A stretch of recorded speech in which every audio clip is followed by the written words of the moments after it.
Today's verse comes from Proverbs chapter 16, verse 18. Pride goes before destruction, and a haughty spirit before a fall.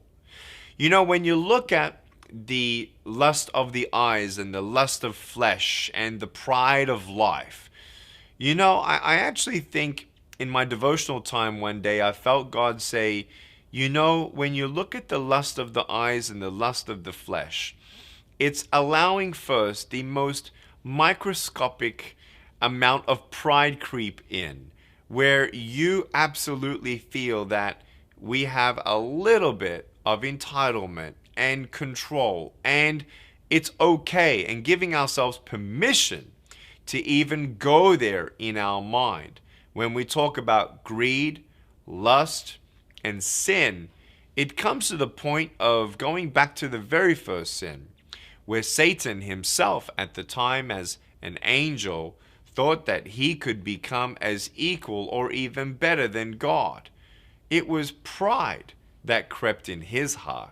And when we look at ourselves, and another verse of the Bible where a house that the foundation is not of God, that house will fall. Because we know that the only eternal thing, the only truly blessed thing that we can ever hold on to is the blessing of God.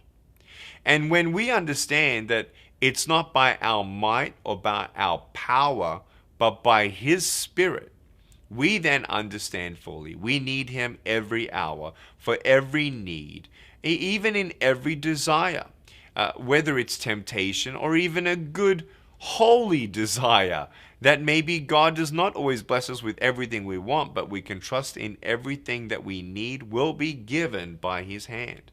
When we understand that, we know that anybody who thinks that they might have a better plan than God, who might feel like they don't really need the strength of God, they don't need the wisdom or intellect of God, and they trust their own intellect, their own strength, and own wisdom, that's when a haughty spirit comes within us in understanding that we are departing what we really need, which is the Spirit of God.